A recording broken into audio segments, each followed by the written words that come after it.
Welcome to another episode of A Come Together.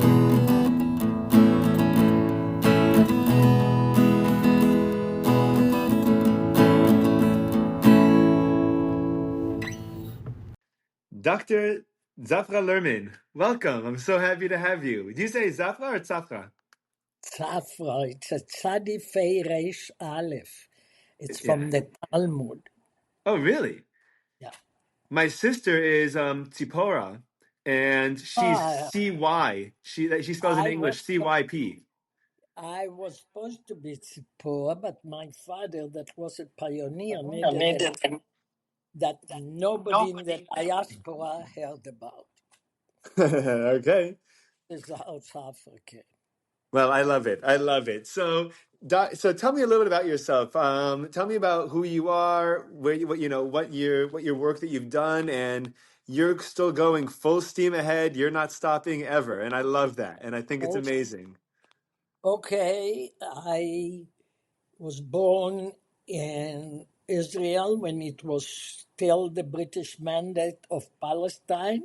So I managed to get a birth certificate that says that my nationality is Palestinian. So Wow. I am really a person that can prove that I'm Palestinian. It says my nationality is Palestinian. Wow. I grew up in Israel. My parents belonged to the generation that built the country. My father, both of them came from very Orthodox family. My father's friends in the U.S. used to tell me that he would walk around in. They lived in a shtetl in a small town near Odessa, and everybody was ultra Orthodox, and he would walk around and tell them that just to pray will not save the Jews, that there will be not only pogroms, but there will be something worse than pogrom, and only having a Jewish state can save. So one day he walked along the water with his mother. He was 17. He saw a raft. He said goodbye and went to build the Jewish state and arrived in 1920. It took him 2 years to arrive. And Wow. my mother, they met there. My mother was again from a very, very Orthodox family near Kiev, in a Hmm. town near Kiev, and the Bolshevik killed their parents and the older brother. So they were left 8 orphans, 7 girls. The last one was a boy. And my mother was the youngest among all the girls. She was very young. They did not want to separate. So they moved from one place to the other till they arrived to Can Palestine. And Can I this is ask you, Doctor? I'm sorry, just to clarify, in case anyone doesn't know, can you tell me just briefly about the Bolsheviks, in case anyone listening does not know about them? Because I didn't know about them until very recently, and so I want anyone listening to understand the context. during that period, it was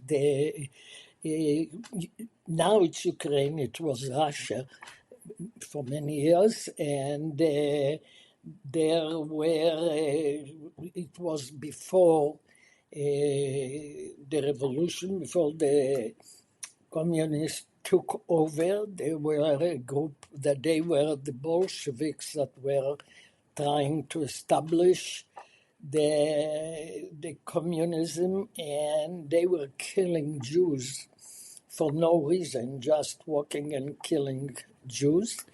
And not only that, they were forcing the families to bury their dead. And this what happened to my mother's family. And Was there excuse that it was overpopulation, or there was no excuse?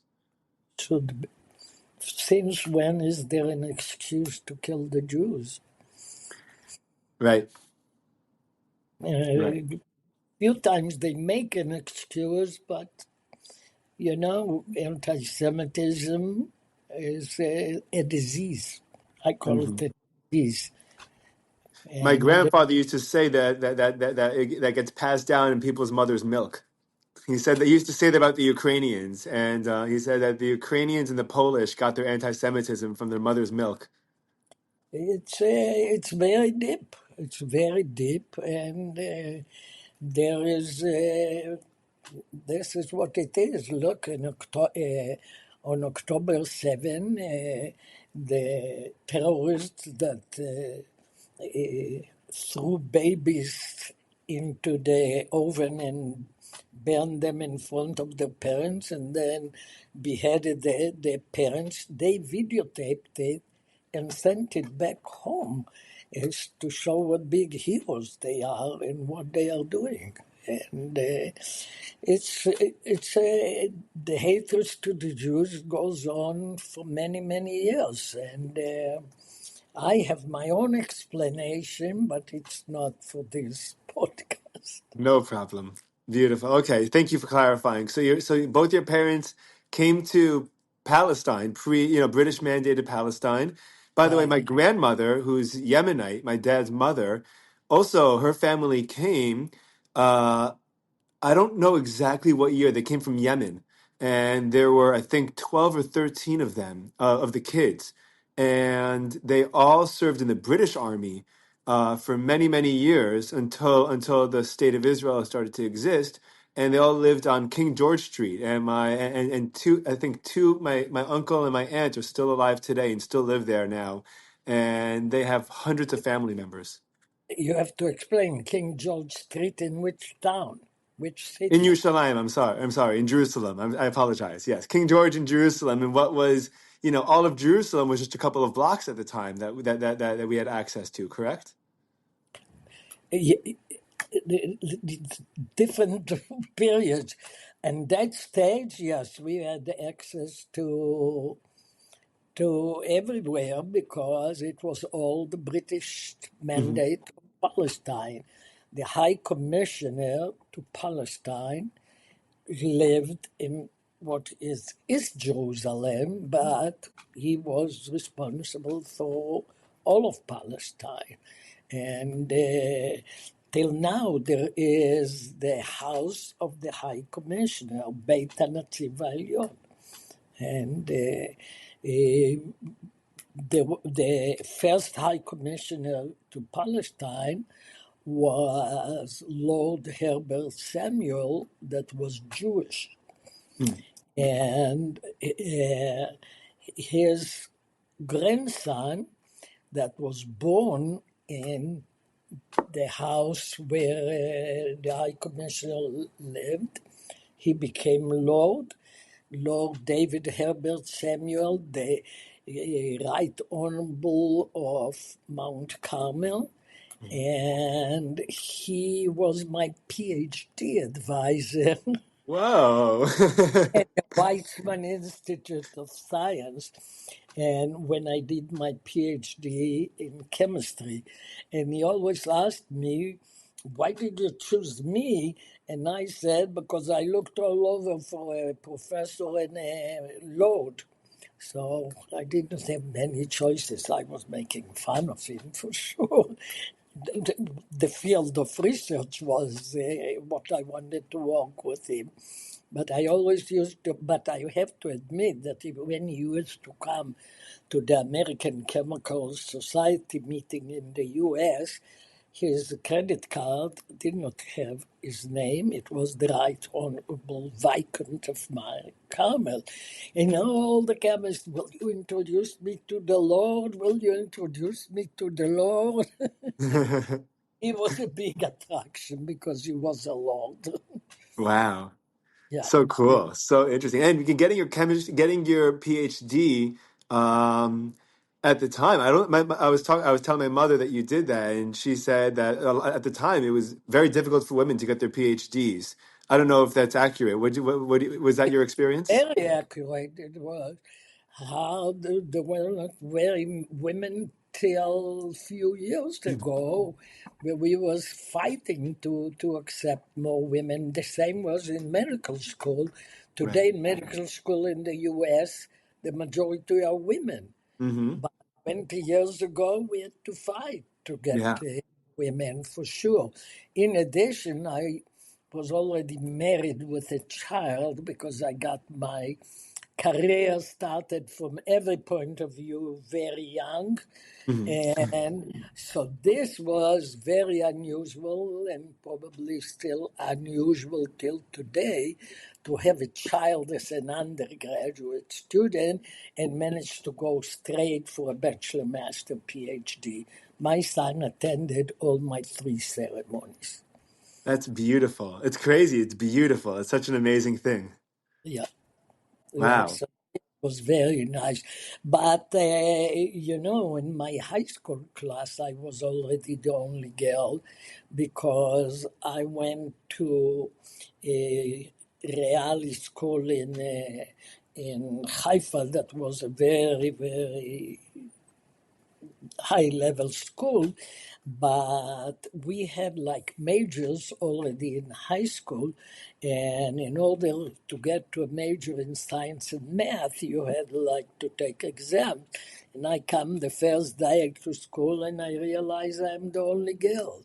So during all the periods where girls have their best girlfriends, my best girlfriends were boys because I didn't have girls in my class. Did you did your parents put a big emphasis on education? That's why you were able to, that's why you pushed to do it, or did you No, have the drive? if my parents would push me for education, I probably would be elementary dropout because everything that somebody tried to push me, I had to do the opposite. So no, my father told me that what will be nice is if I'll be a kindergarten teacher, and then I'll have always vacation when my children will have vacation. But no, I knew I'll be a scientist when I was 2 years old. Wow. From the question I was asking, I remember spending hours in front of the mirror and saying I had neighbors that were identical twins. So I thought I have one because it looked so cool to me that everybody should have one. So I was sitting in front of the mirror and trying to persuade my twin to come and be with me. Parents said, "It's not a twin. You don't have a twin. It's you." I said, "Me? What am I doing there if I'm here? How does that work?" And I would have questions like that from a very young age. I remember there was a wooden box and it was say, "This is the voice of Jerusalem." It was the radio. And I wanted anybody to explain to me how am I in Nasher in the beginning and then in Haifa, how am I there? How can I hear the voice of Jerusalem? So this kind of questioning all the time, I knew that I will be a scientist. And then, by the age of 13, I already was in this class that was science and math, where I was the only girl. So I knew I'm going one direction, and I went to the Technion, Israel Institute of Technology, for Sure. my bachelor and master. And then I moved to Rehovot near Tel Aviv for my PhD to Weizmann Institute. That is one of the best science research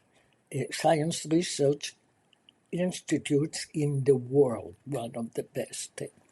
Yeah. So Yeah, and I mentioned to you uh, yesterday when we were talking on the phone that I was just there myself, and it's really, yeah, really cool. And I stayed in Rehovot for the first time. I'd never been there before, and I fell in love with the place. I thought it was so charming and so nice, and it was a great bridge between families and city. The apartments were spacious enough that you could put a family in it, and you could feel comfortable with a nice porch and a nice and everyone felt you could tell felt very at home with all the parks, just for everyone to come hang out together.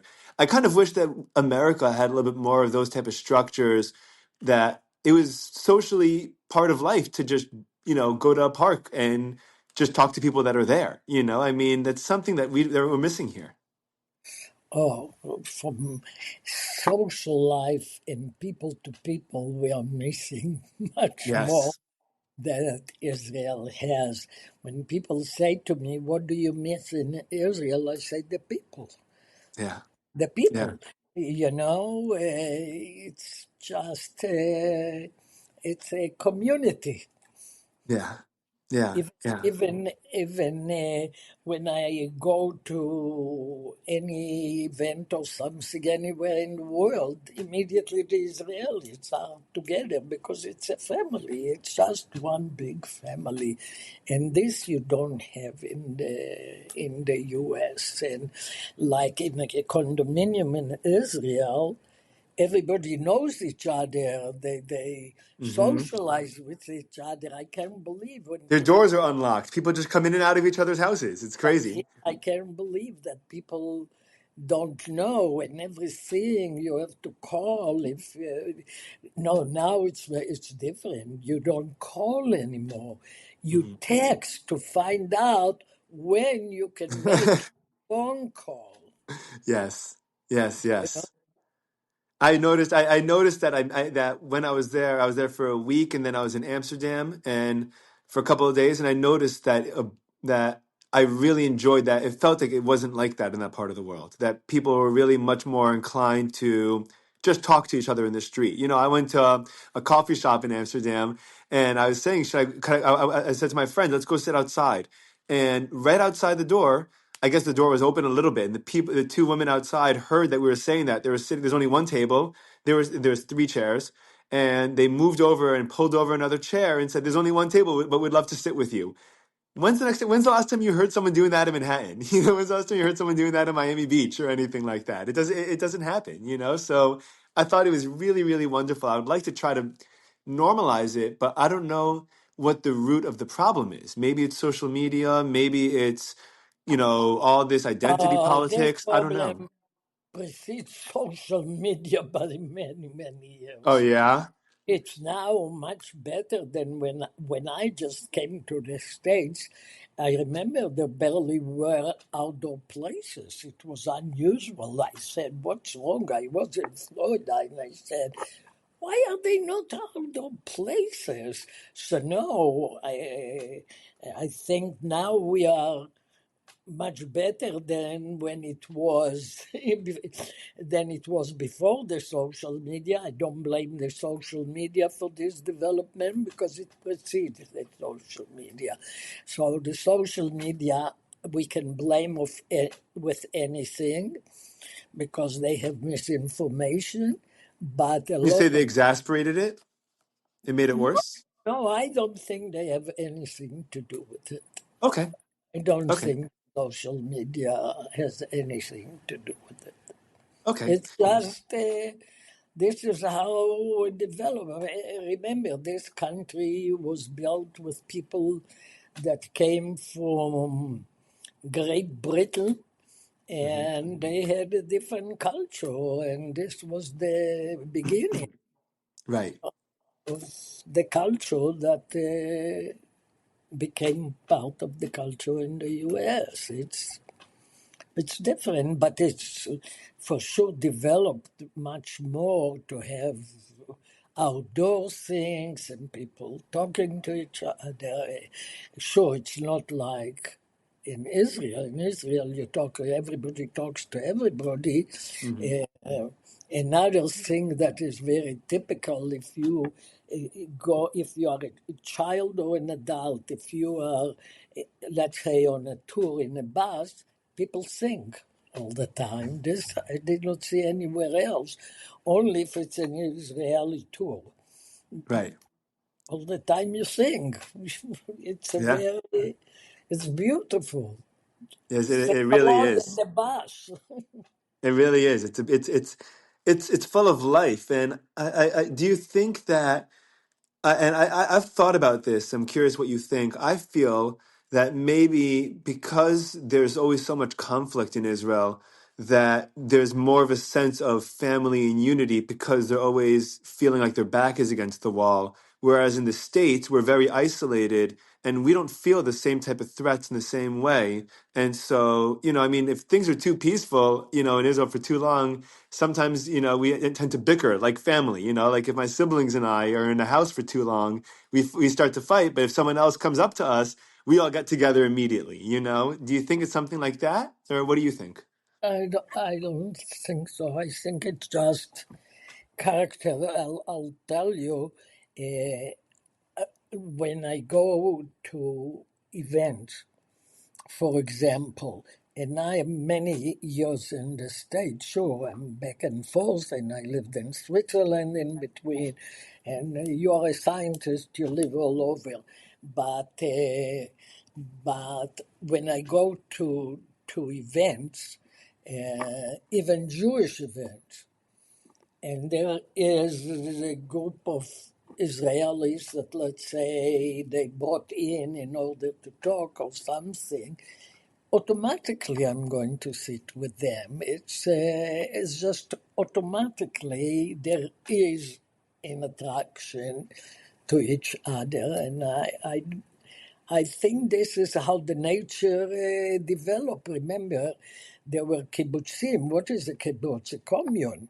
Yeah. It's you live together. This was the basis of Hmm. building the country. Where the kibbutzim, it's a commune. You eat together. You do everything together. So, I think it's just developed to this characteristic. Yeah, it's actually fascinating. I was just reading my Saba. My grandfather wrote a book about his childhood. I think, and I never read it all the way through because I wasn't really aware of the the history and the politics and even the geography of what of what his family was going through. And he mentioned to me that he was in a kibbutz, and I thought that I didn't know that you lived in Israel. And he said, no, the kibbutz was in Germany. He said, kibbutz just means commune, and I think the goal was ultimately to end up there. And he said that people would end up going to Palestine, or after 48 going to Israel. But he said that kibbutz is a kibbutz. It could be, and I guess what you're saying to reinforce it, it's the DNA of the country is this community together. Yes. Yeah. So can you tell me about Weizmann? What it was like when you were there? What was it like getting your PhD there at the I'm time? spend a lot of time in Weizmann. I hope to be there in the beginning of September too. It's just it's Weizmann is not a university; it doesn't have undergraduate. At Mm. Weizmann, there is only graduate students.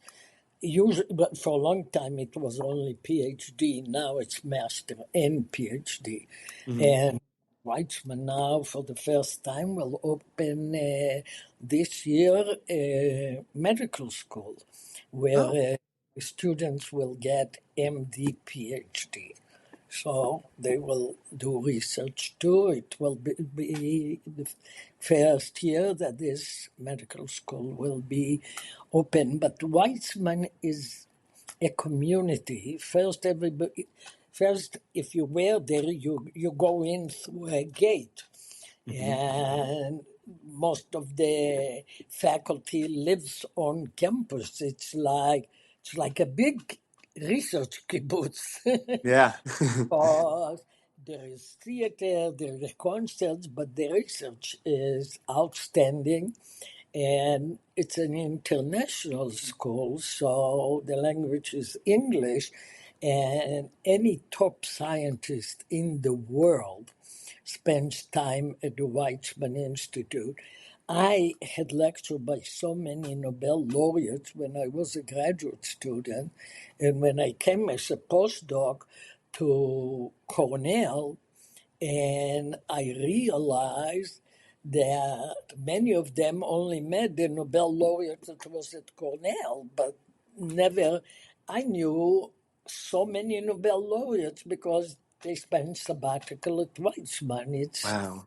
And they are from all over. They are from Europe. They are from everywhere, not just the US. So you have even the opportunity to meet the greatest scientist in the world, not just in Israel. And the atmosphere is very, very interesting. It's the collegiality.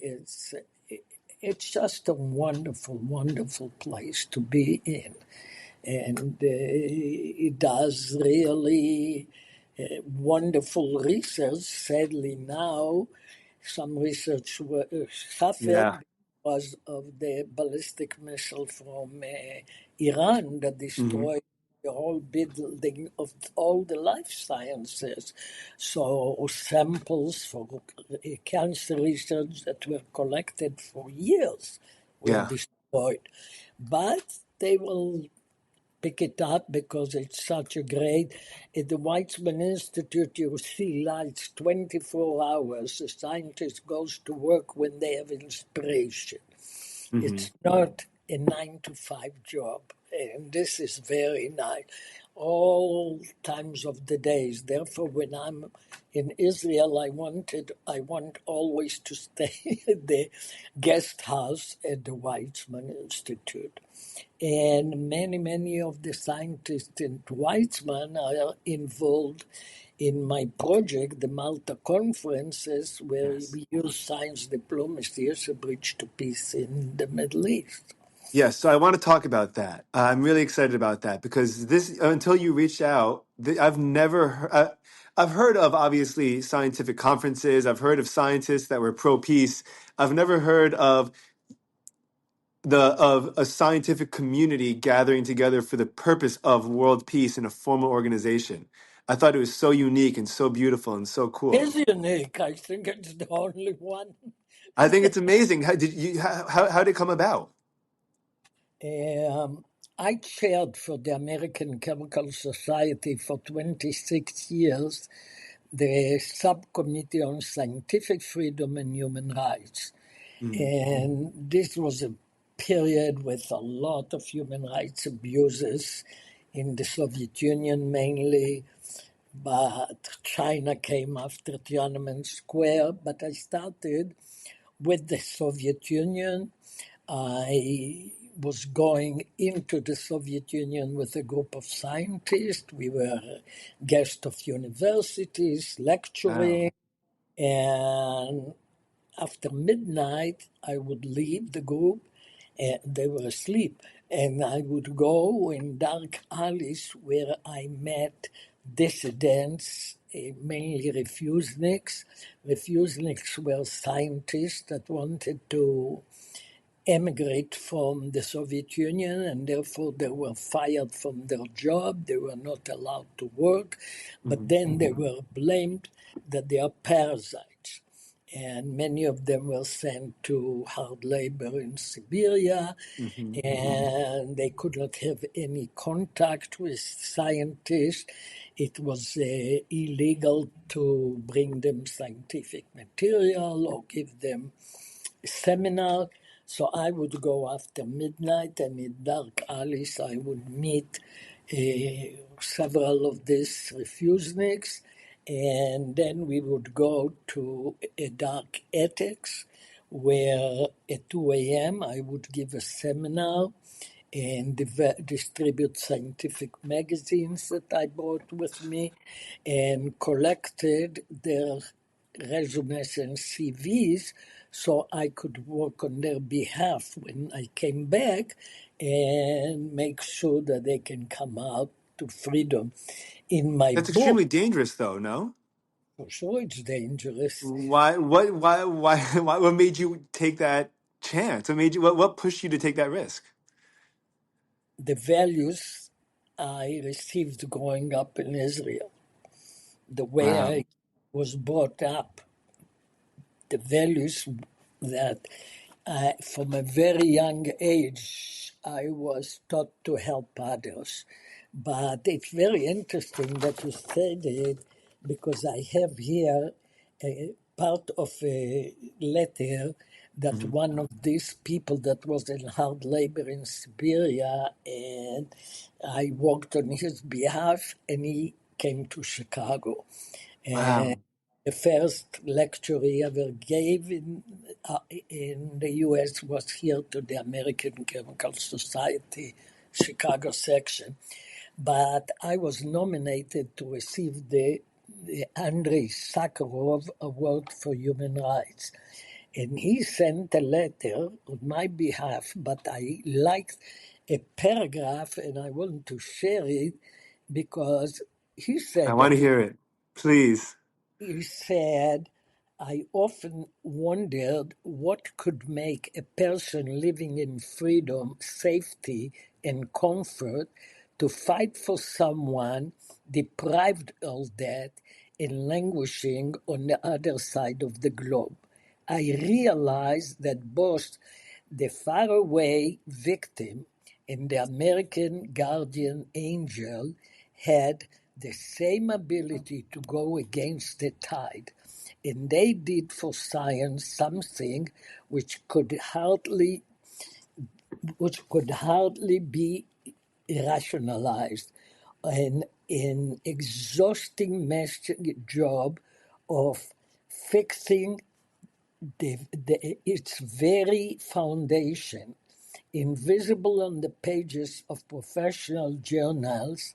They kept science both human and humane. Incredible. Incredible. Excuse me. And It's very made me emotional. think a lot how it's true, because these people suffer because they stood up for what they believed in. And this is why I risked a life to do what I believed in. And I thought he put it in beautiful words. He really did. Were you afraid at any point, or did you force yourself to not think about it? No, I was not afraid. I'm afraid of mouse or a rat, but usually not of any kind of people. Yeah. Yeah. Wow. So that's how the Malta Foundation got started. So after September 11, I suggested to the board of the American Chemical Society that my committee will start, in addition, concentrate on the Middle East. Hmm. And they said, "What do you mean?" I said, "I would like my subcommittee to organize a conference for scientists from all the countries of the Middle East, no exception. Iran, Iraq, Syria, Lebanon, Israel, the Palestinian, Jordan, Egypt, everybody Hmm. under one roof for 5 days with several Nobel laureates. So we give them a platform to see what unites them, not what separates them. We give them a platform to stop demonizing the unknown other. And Yes. we give them a platform to develop collaboration that no one country alone can solve a scientific problem, Hmm. like the environment, nature. They don't recognize the lines the British put on the map. There is borders. So the aqueducts for water go through several countries. Uh, Clean air. If you clean the air only in your country and the wind comes, the countries are very close to each other. Yeah. Then it doesn't matter. You must work together. And in the beginning, everybody thought that I'm out of my mind because it was the height of the Intifada. And to explain to your Please. Yes, audience, please. the Intifada was in the beginning of starting from 2000 on, and it was uprising by the Palestinian, and there were a lot of suicide bombs in Israel, in restaurants, in buses, all over. And really everybody said it. People started asking me, "Will you have insurance?" I said, "Will you have?" I said, "No, I'll find a safe place." And we had the first conference in Malta. because I felt that an island will be safer as a mainland, number one. And number two, there were very few flights to Malta. Rome, Frankfurt, London, and most of the people had to have connection. So it took almost a day to fly to Malta. My calculation was that it would not be worthwhile for a terrorist to waste a whole day to fly and kill a lot of Muslims and few Jews. Right. And this is why Malta was selected for the first and second conference. And this is why the name, the Malta Conferences Foundation. And the first two conferences were when Malta was not part of the European Union. So Mhm. you do not need a Schengen visa that is very Oh. bad. Mhm. But then Malta joined the European Union and the visa became the number one problem. And I have in my book a chapter titled From Mission Impossible to Mission Possible. Because to get a visa to all this group of countries is mission impossible. Just for context, I want to just I'm sorry, I'm sorry, I just want to add just for context on a much less significant scale, on a much smaller scale. I have a customer now who called me. I sell medical equipment. He called me, I believe from Syria. He was looking for an ultrasound probe for pediatrics. And I said, I'm happy to sell it to you. He says, how are you going to get it to me? And I said, I'll just FedEx or DHL. He says, sorry, we're under sanctions. We can't do it that way. We have to figure it out. So even something so stupid as an $800 ultrasound probe, just shipping is so difficult. I can't even imagine getting a visa at that time from people from all over these different countries to be able to come together like that. Wow. It's getting worse, not better. Hmm. And as I said, the whole chapter is devoted to the visa issue. By the way, I want to show you my book. Yes. I'm going to put It's the a link to it too. So that it's a, everyone that hears it could buy the book. I'll put the link on the podcast so that everyone could okay, buy it. And okay. the soft cover version, right? Oh yeah, this one will sell for a fortune.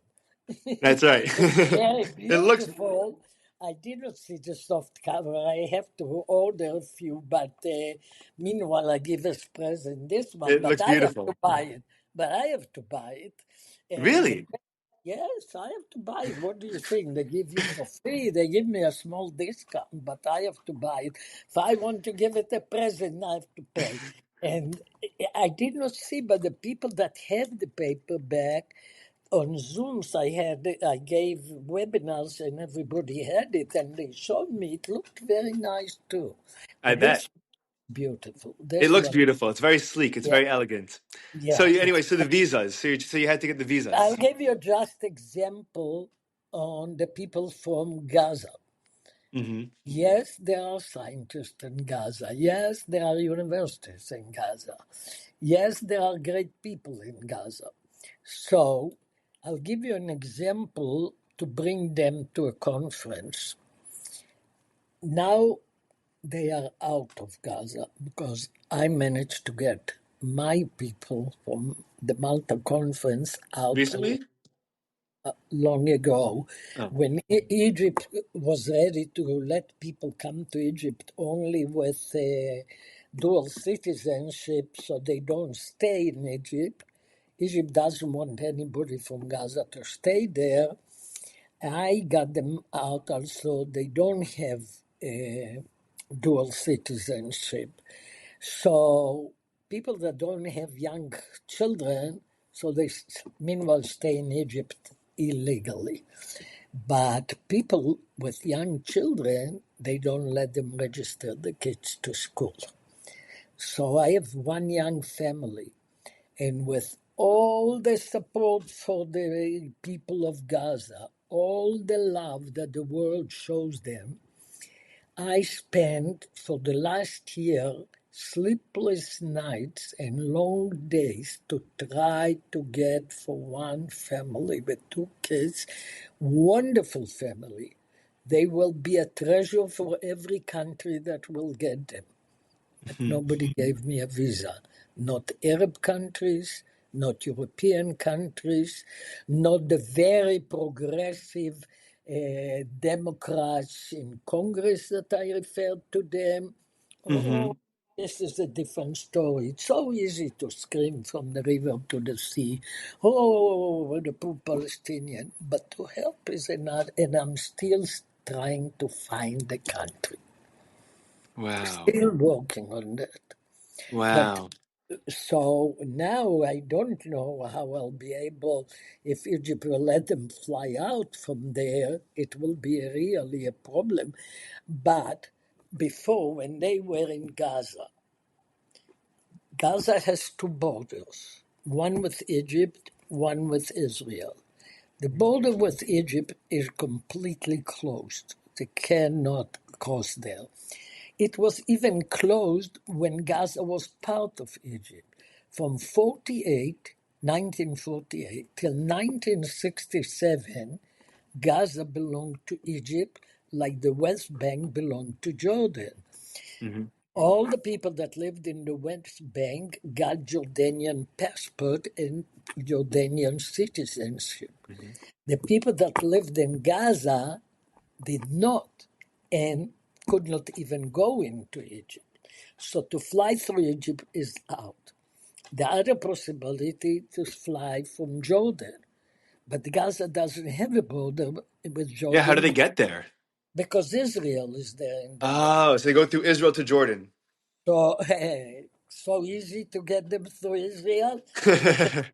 They could ride on rockets because the rockets can Yeah. fly.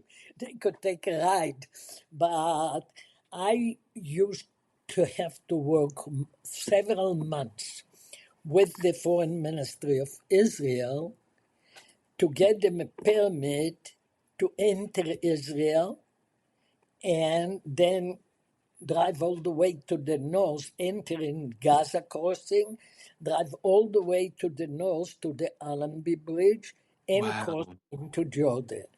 The foreign ministry in Israel was very helpful to me for the last 20. We start for the last 24 years. Extremely happy. I always got a permit. It used to work like that. You have now a window of 3 hours, usually around midnight. Tell your people to come there. A car will wait for them and take them from Erez Crossing to Allenby. Right. But then they It's need a a 3 hour visa. drive? Probably, yeah, it's 3 hours drive. But then they need a visa to cross, to enter Jordan. Uh-huh. And suddenly Jordan many times said, we don't give visa to people from Gaza to enter Jordan. So Wow. then I had to fight with the Jordanian authorities to let them come in. And this took a long time. So practically it's a full-time job was just the visa for that. Visa for Syrian is much more complicated. No country wants to let Syrian come in. I hope now it will change. And then there is Iran, where a Hmm. lot of countries don't, for sure not the European Union and other Yeah. countries. So it's it's describes in my book. It's such a hassle. And the other challenge is that we have to raise the money for everybody because in the Middle East, in order to be successful, everybody is equal. The Palestinian always tell me it's the only conference that we don't have to hear about our poor Palestinian brothers that could not pay. Here, nobody pays. We are equal. And everybody likes it. No accompanying members. Leave your spouses at home. The Americans in the beginning fought this ruling, and Really? So you go to a place like Malta is beautiful. They wanted to get their spouse. Yeah. But I said, as chemist, you have to understand if you dilute the solution, the interaction is much slower. We need a fast reaction. We cannot dilute it with more people. No accompanying member. Another reason is what few countries could be able to pay for their spouses and other countries could not. Then we Mhm. lose the equality. So it Yes. was the equality and the dilution that we left them out. And then you have to recruit the Nobel laureates. Nobel laureates usually get a big Check. honorarium. Uh-huh. Here, not only that they don't get, many of them pay their own airline Wow. because they are devoted to the cause. They do it for the cause. How many So people are at these conferences usually? A couple I of dozen or a couple of hundred or less? 100 100. limit Beautiful. because even that 80 is the ideal because 80 then everybody manages to know each other. Hmm. 100 it's already a little bit harder, but there are more and more people that want to participate and it's hard to select. So it's 100. And we have already 700 people in our network, Wow. 17 Nobel laureates already participated. Many of them participated 2, 3, 4, 5, 6 times or more because they believe in the cause. And the Malta Conference's foundation is the only platform in the world that brings together all the participants from all the Middle East under the same roof. And there was efforts to imitate us. Even Elie Wiesel tried, but after 3 conferences, and he was loaded with money to do it. But after 3 conferences, it did not succeed, and he did not get all the countries, and it stopped. But Right. Malta is going on. The first one was in 2003. Can I ask, and I guess it's almost human nature that in a time of conflict, I would imagine, especially during the Intifada, that a lot of people wouldn't be interested in going to try and reach out to Palestinians and Syrians and Iranians. And what I mean, what first of all, what made you in particular look for that at that point in time? And what was the pushback when you were trying to do that at that point in time? Because I think the context is really important. The point in time is Let super me important. explain to you something. We always say science diplomacy can succeed where other kind of diplomacies cannot. Science diplomacy doesn't see religion, doesn't see borders, doesn't see language, doesn't see culture. It's science. And all the scientists share the same thing. I always like to say that a scientist from Bethlehem, Pennsylvania, and I'm very happy that they have a Bethlehem there, so I can Yeah. use it, that a scientist from Bethlehem, Pennsylvania, and a scientist from the real Bethlehem on the West Bank can communicate to each other without knowing each other's language. And this is why science is different. And I did not have any problem to persuade the scientists to come. There was nobody that was afraid to do it, and it's a special conference, and but the most important thing is that we keep everything confidential till after the conference. People used to tell me, "Oh, I looked at your website and it doesn't have the dates of the upcoming conference. It has the dates of the conference that was." I said, "You're right. You will see the dates of the conference that is coming up now only after the conference." So you don't want it to be open like that. Listen, there are people that when we were in Morocco, we had demonstration of. There is a small group of Palestinians in Morocco, very militant, and there were no detectors entering the metal detectors entering the hotel, and Wow.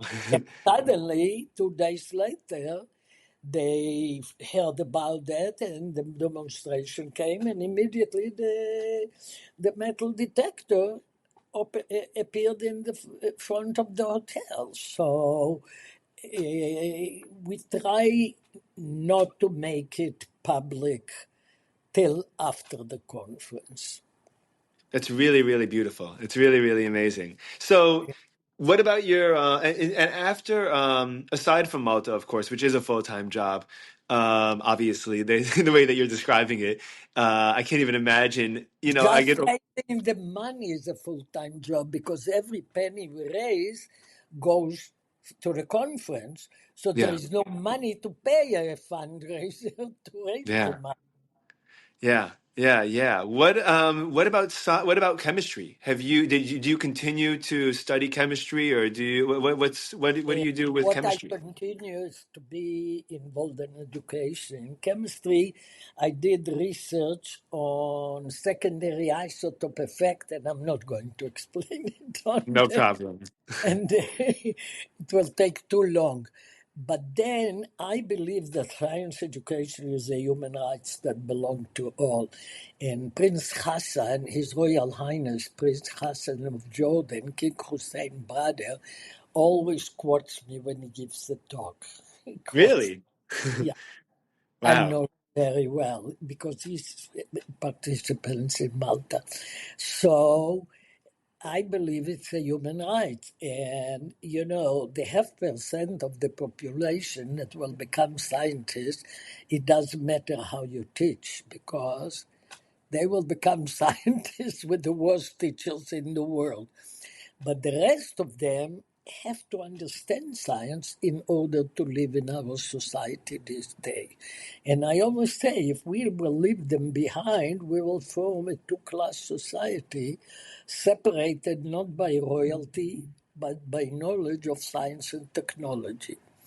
So the point is to find a way to attract everybody to take science. And I developed a way to teach science through art, music, dance, drama, rap, Really? animation. There is a huge chapter in the book about that and examples. And it became very popular. And in order to show that it's real science, I had a NSF, National Science Foundation grant, together with Princeton University, that we developed the same class with my methods. We called it From Ozone to Oil Spill, Chemistry, the Environment, and You, for their non-science majors. And every year my class, that was mainly minorities, flew to Princeton for a joint symposium, and all the media will cover it all the time, and they used to call it the meeting of two cultures. And it was two cultures. It was very, very interesting. Then it was adapted all over the world in different places. I by myself adapted the town of Soweto. I received the first international award in the new democratic South Africa. So Whoa. it was international award. So while I was there, I adopted this town of Soweto. It's the only town that in one street two Nobel laureates live, Bishop Tutu and Mandela. So I adopted their school district, and I lectured there, and I worked with the teachers to teach there the same way. I was in Kenya in many universities, and I was in a lot of countries, few for human rights, few for other reasons, and it became very, very successful, especially with underprivileged students. I worked with homeless kids that I taught them through dance at night in dance studio. I was the head of the Science Institute, so I could bring my faculty and we all were teaching them through dance. At night, there's a picture where I sit on the floor and they are all around me, and everybody has a periodic table on the floor. And many of them went to college and two continued for a PhD in biochemistry. I taught prisoners like that, and they became very successful. And it became a very successful way to teach people that otherwise would not come close to that. And there are a lot of examples for that in my book. For if there are teachers in your audience, I don't know who is your audience, they would be very interested in that. And we have a YouTube, as a matter of fact, with a lot of the videos that show examples how theater student wrote a play like Romeo and Juliet on love story between sodium and chlorine to form table salt, and there are the kids dancing the periodic table and free state of matters and other dances, depletion of the ozone layer. So we have all that on the YouTube. Can I have to check that out. I'm going to also, by the way, I'm going to find that link and I'll post it also with the episode. So I'll have the link to the book and the YouTube video for YouTube videos for people to see. When you go to these different countries, do you reach out to them or they find you, or how does that work? I'm invited.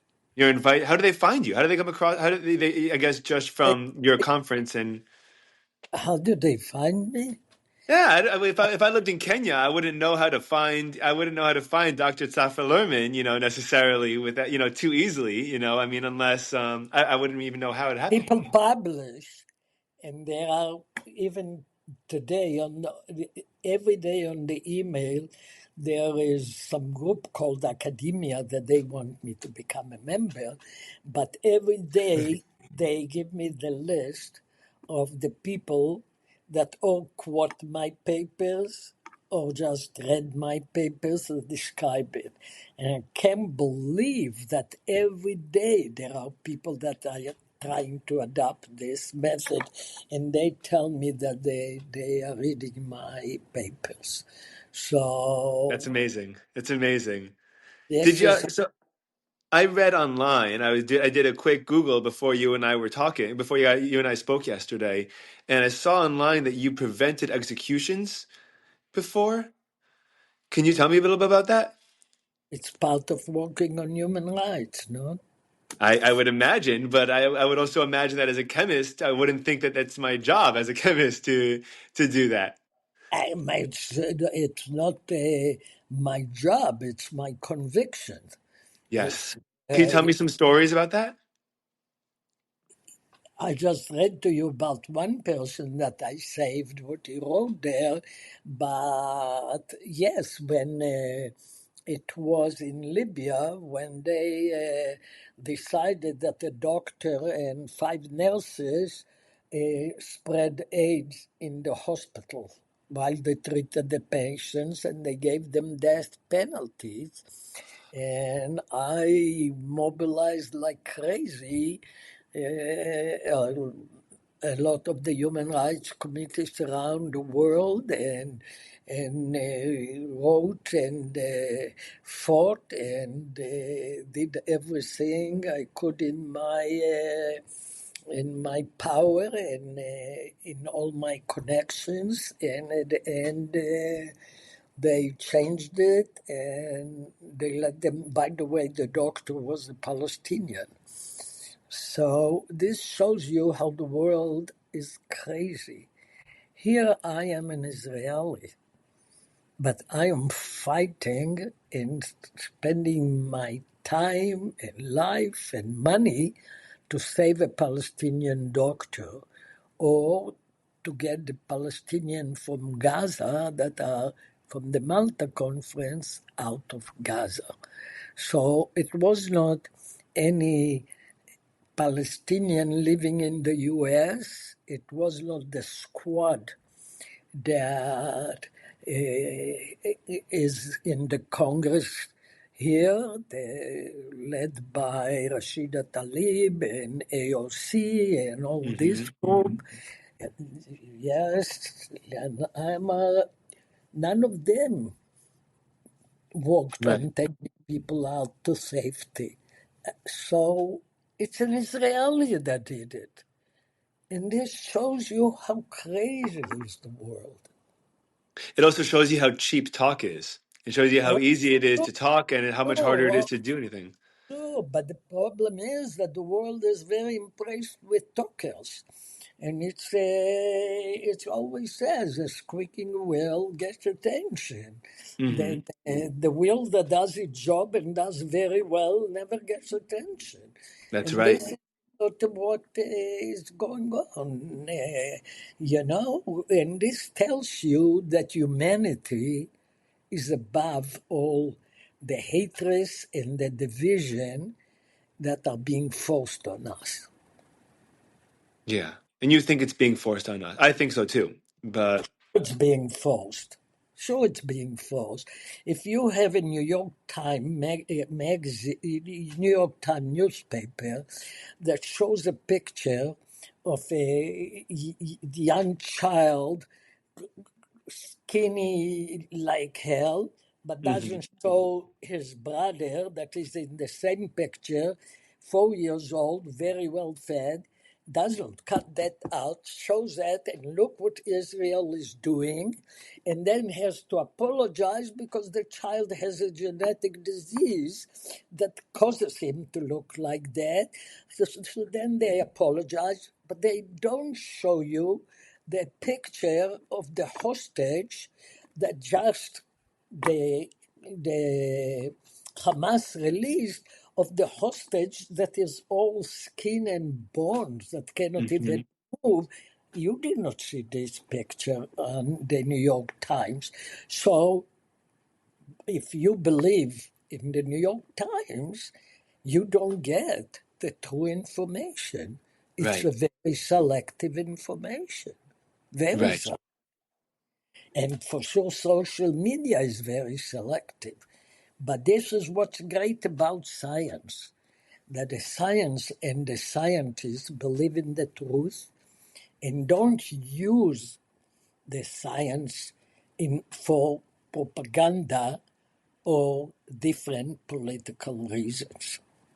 You The hope. We hope. problem is that not always people listen to scientists. Look what's happening now, that suddenly all the research on vaccines that should save millions of people was cut Right. because somebody that is not a scientist and has some ideas not based on science decided that this research is not important.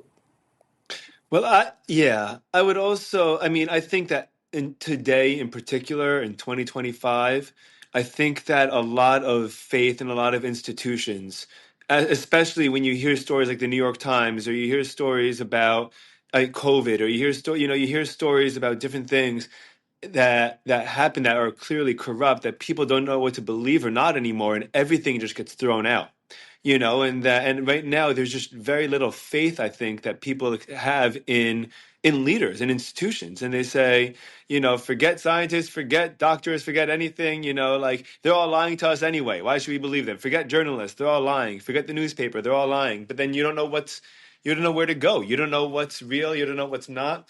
And it's I think that that's the root of a lot of the issue. I don't think it's just that it's pure deceit or pure deception. I think that it's a manifestation of people feeling let down. I don't know if this is the reason or what is the reason, but I think that education is Yeah. suffering for many, many years. And what a very educated person can look and decide if it's true or not, if it's logical or not, because he or she can use their critical thinking.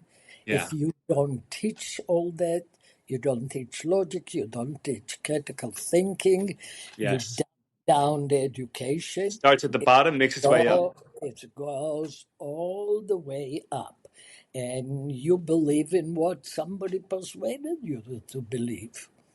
Yeah, and actually, I think that's why I think a big cultural problem in the States is that teachers, that if you tell someone you're a teacher, you're almost looked down on.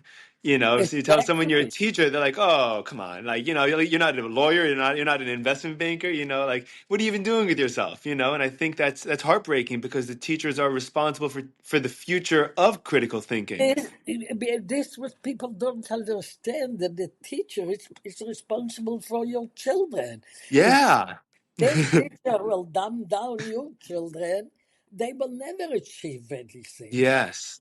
Like when I lived in Switzerland for a while, I did research at the Swiss Polytechnicum, and the teachers were the number one in the social status because everybody understood that they are responsible for your children. It's interesting when you look for a daycare to put your baby in, you check for the best daycare, the best Yes. person that is there to take care of your child.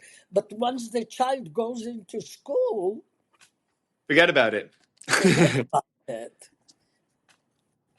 I don't know It's what it is, but I think, but I believe that maybe education was never respected in the US. It's your bank account is the number one, and education is where in Europe education is the number one.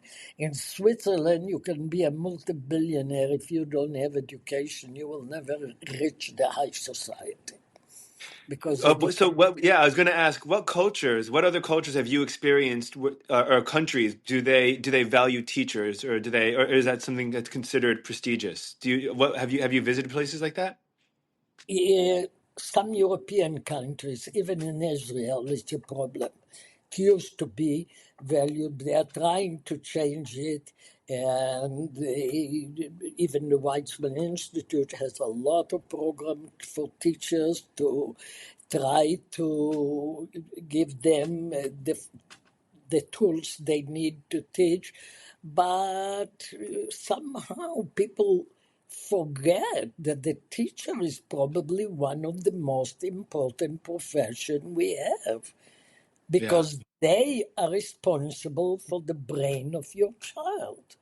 Yeah, I think that, and perhaps one of the reasons is because, and I've noticed, I noticed this about the Western culture in general. It's very focused on today and and has very short memory and does not look very far into the future. All you worry about is right now. You don't think about the past, you But don't think about there the is too future. many tests. Children don't need so many tests. They need to You think learn so? not to be tested all the time. Yes, this is why I develop the way I developed. I talk to my students. I don't want you to have to waste your time and sit down and write this Yes, yes, yes, test. I know you show me your knowledge anywhere you want. You don't have to waste the yes, on this test. The number of tests are unbelievable, and the teacher has to teach to the test because if the student don't do well on the test, the teacher is not good. So the teacher teaches to the test and not yes. for knowledge, and this is crazy, I crazy. also I teach high school. I teach high school English part time. And one thing that I have to catch myself doing is a student if I have an assignment and a student will ask me to do something a certain way, for some reason my immediate response is usually to try to say no, and I have to stop and think, why am I saying no? Is the kid trying to express the knowledge that he knows in his own way? And I'm saying no because it's not what I wanted, or is the kid just trying to be lazy and get out of doing the assignment? But I think that you need to be on your toes, and I think that a lot of teachers, and again, also, if it's not prestigious, who's going to want to do it? You have to be you have to practically be a martyr to be a teacher for a full time. I mean, you have to be really willing to give up on a comfortable salary. You have to be willing to give up on social status. You have to be willing to accept the fact that people are going to pretty much look down on you. Who wants that? So you're not going to get the cream of the crop being teachers anyway at this point with the way that society works. Oh, I don't know what to do. 100%. But this problem is being discussed already for so many years, and nothing is being done. Nothing is being Do you done. have any ideas of Oh, what to I have do? a lot of ideas, but it's like, there was a period that Chicago had a wonderful CEO for the school, Paul Wallace, and really Chicago made a huge jump. And I had millions of dollars in grants to build STEM academies in the worst high school that was, high schools that had drugs and gangs, and the students did nothing. And we came with this academies, and suddenly it became a high school of choice for students, and it Wow. changed everything. And I had money to have workshops for the teachers to show them how to teach with my methods of teaching. It did miracle. We ran workshops for the parents, but Hmm. especially parents Amazing. that don't know anything in science. So we show them different things that they can help their children. So when you do all that, I'm writing that down to make, implement, by the way. we I want made to do that. we made a huge change. But then came a new CEO, Forget about and it. forget about it. And this is the problem. This is the problem. Yeah. Yeah. Yeah. But Yeah. we did miracles, miracles. There was a high school that the number of students was so small, only a few hundreds, because it has such a big reputation. This is where we built our academy. And you can't believe it was a school that suddenly you had to select the students to come in. Yeah. Wow. Wow. And then you know what happens? It gets built up, and then someone new comes in, or it gets all this, you get a whole new bunch of This is staff the that are the top, problem. and then they change it This, all up. this is the problems with education. Wow. Wow. You give me a lot to think about. Especially, yeah, because I care very much about I really do. And I always say if I was able to really make a living and I could support my family teaching, I would teach 20 hours a day. I mean, I really would. I love it. I think it's one of the most important things in the entire world. And I just try to, and I love every minute that I have an opportunity to really pursue it. But it's I really it's very important to me, and it breaks my heart that it's not more heavily emphasized. It really does. Yeah. Yeah. So how long did it take you to write your memoir? Oh, it took too long because my husband got cancer when Sorry. I was writing it, and it slows things down. And at the end, the book is dedicated to him, and I added one chapter about him because he used to call himself AP, accompanying person, because he used to make fun. This goes to what your mother told you when you talked to her about being a woman a scientist. He used to come with me to his economist, but he passed away from the cancer. But I'm he sorry. used to come with me and to conferences all over the world. And people would show him the reaction, and he would say, "I'm not the chemist, she's the chemist." It did not matter. They must continue to talk to him. It used to be hilarious. And then I don't understand the word. She is the chemist, doctor. Yeah. It's so funny. So It's I like, added a chapter titled The Accompanying Member. that's Be- really beautiful. That's really Yeah, beautiful. But yeah, wow. Wow, wow, wow. Amazing. Amazing. It's really incredible. So when's the, oh, guys, I can't even ask you when the next one is. I don't want to talk about the next one. But what gives you some hope for the future? What gives you some, I love that question, and I've heard it a lot of time. I hear it asked a lot, and I don't think it's really authentically asked enough. What do you like? What do you really think that? What are you hopeful about? I'm hopeful that more people with all these podcasts and the book will understand that everybody can contribute to make the planet a better place. It's not beyond every person. If I could do it, everybody could do it. And my book is practically calling for action. I used to tell my students always, before you go to sleep, think if you did something good for somebody else. And if you did something good for somebody else, you had a very good day. And I always got my students involved with me in things that I could involve them, like arms control and disarmament, human rights, Hmm. because I wanted them to be part of all these issues. And my hope is, Nature magazine is the best. Considered the best scientific magazine in the world. It's in England. And they did a review on my book. But then they published a few pa- a paragraph from articles that they want to emphasize.